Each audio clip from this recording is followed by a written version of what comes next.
Very good. So, yeah, a little gear shifting. Brian, loved your presentation because it helped me understand about how you do what you do and why it's important. And my attempt here is to help folks understand what Optimus One is about. And at the end of the day, what I want to help people do is think differently. Because you can't solve problems with the same level of thinking that our wonderful friend in history, Albert Einstein, said. Christian, can you put yourself on a presentation mode so you don't see all the slides at the bottom? Yeah, we are seeing your notes. That means you have the wrong thing on my page being shared, which is a bad thing. So why did that happen? That's annoying. I said screen two, too. So share. If I say screen one, and then do that, and then that, then that. Are you seeing the right thing now or no? Same thing. No, no, same thing. Damn. All right, I know what to do. I'm going to turn off. If this is if this is PowerPoint, then you have to just do the presentation mode. Yeah, Yeah. slideshow. Show your The slideshow. slideshow on the I top don't wanna left, do- there was it's a my little general. icon. I'm using dual monitors, so if I don't do dual monitors. It's not related to the monitors. Just too much technology. Same thing? Same thing. We won't hold it against you. Teach me, Mr. Technical. Christian, go to slideshow. Yeah, Wait. yeah. Go to slideshow and change the way you're presenting. You can present in a single window. Presenter's view? No. No. No. These- Go. I'll show you. Go back to your PowerPoint. Yeah, I'm there. No, but can you share? So I'm not seeing it now. Somebody's not muted.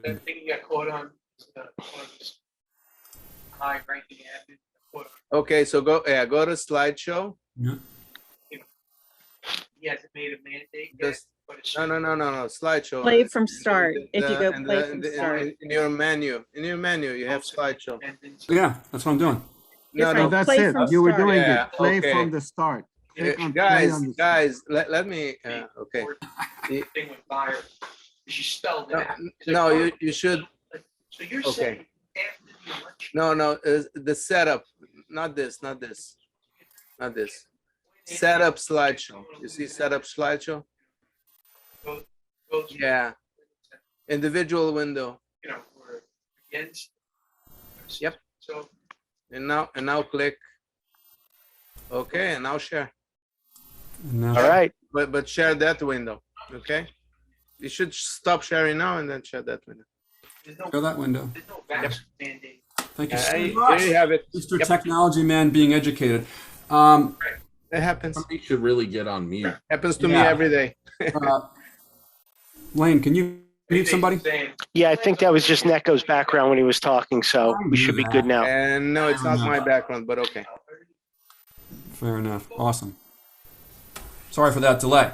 So, as you know, Christian Grieco, Optimus One, I want to help people address the real problems using methods that they're not used to seeing. And yes, people know about strategy, evaluation, and engagement. At the end of the day, what I'm talking about is management and leadership consulting that starts with mindset and starts with perspective.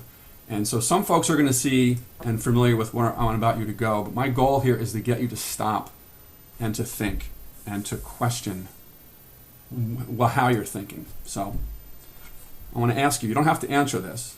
It's not, it's in your mind. I want you to answer, what do you believe you know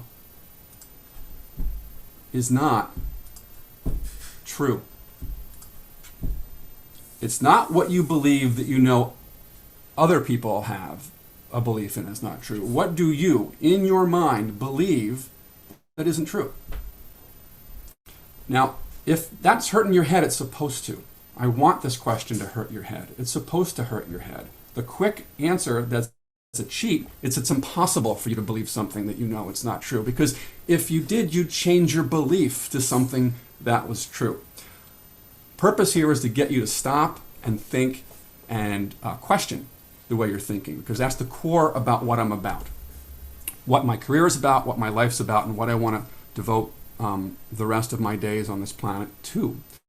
So that gets you to my vision, my long-term vision. My long-term vision is to get companies to work with and not against natural systems. I call that human enterprise. Human enterprise is people coming together for the value of not just making money, but producing value. So I am committed to no longer having us as people and as companies degrade the world that we live in, but to protect it, to evolve it, to invest in it, to enable better outcomes, and to support one another, and to support the natural systems that we count on, literally for the air that we breathe, the food that we eat, and the water that we drink. So that, at the essence, is what I'm about and what I want to help provide into the marketplace with other organizations.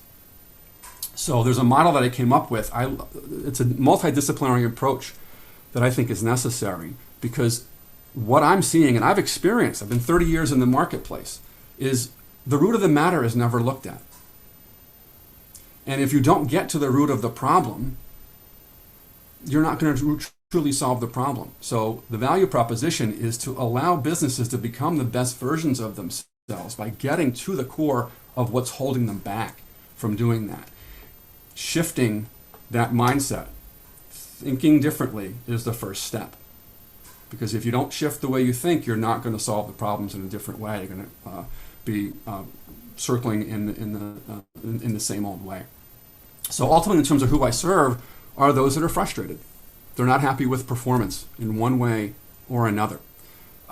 In most instances, in those situations of those particular entities, professional services organizations, 50 employees or more, that they've tried it. They've tried over and over different iterations or different things, but there's something in the back of the mind. Now, if you don't have this as a potential client, you don't have it in the back of your mind that you know there's a better way, we're not going to work.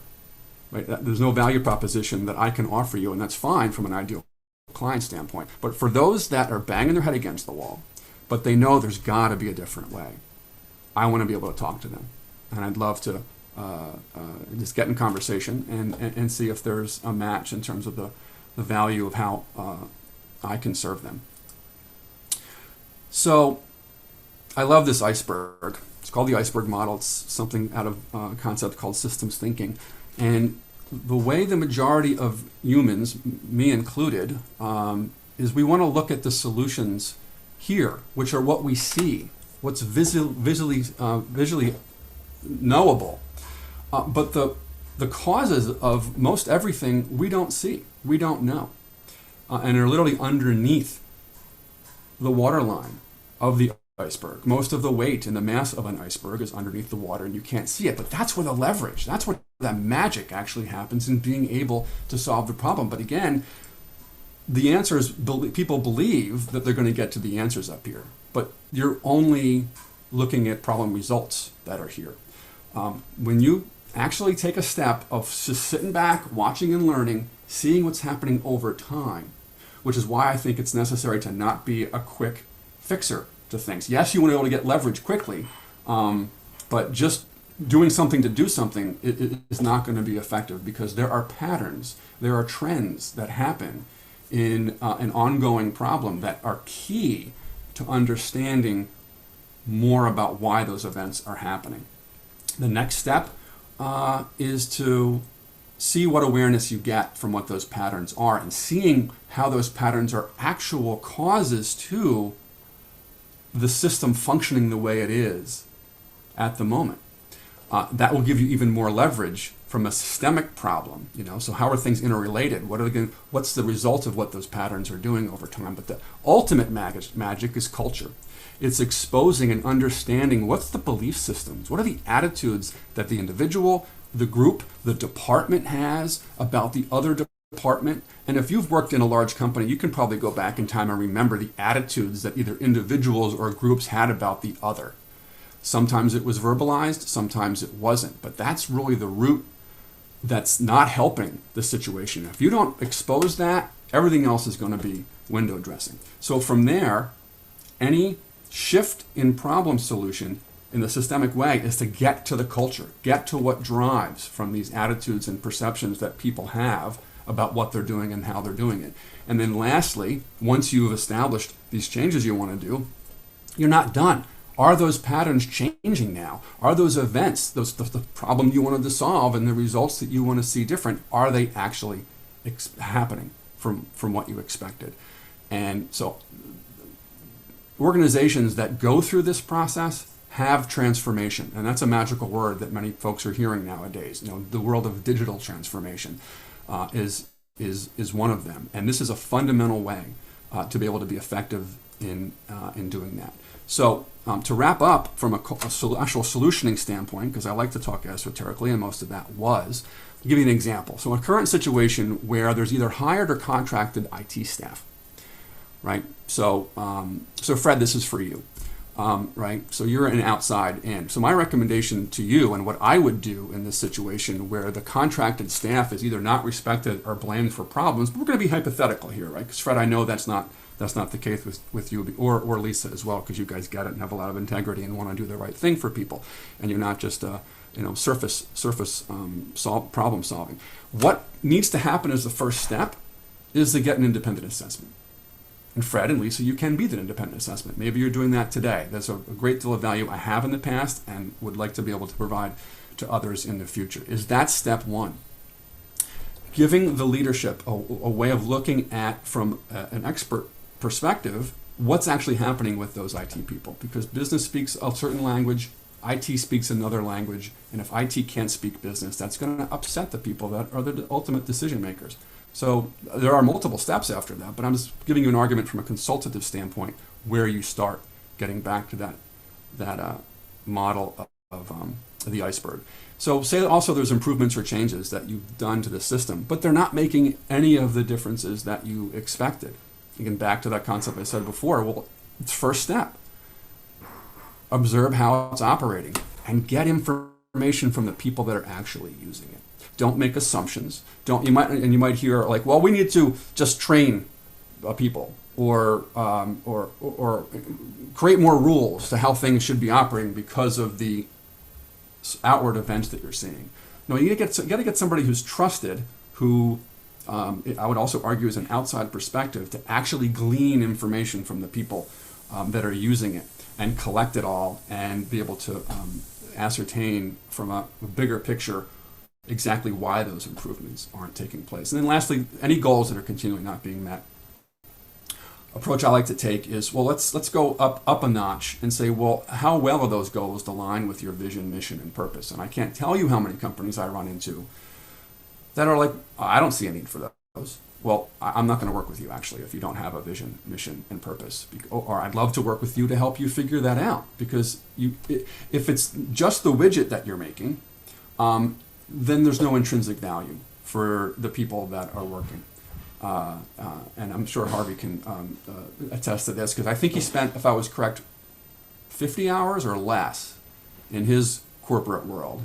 I could be wrong on number of hours, but he found the nightmare that can exist in large companies, where if you don't have these things of a vision, mission, and purpose, there is only extrinsic value that's going to keep you there, unless there's a way to motivate you. And I argue vision, mission, and purpose is the way of doing that. So that was just a quick overview. Hopefully it was less than 10 minutes to give you a sense of the value I produce through the companies that I work and want to work with. And here's a ways of getting a hold of me.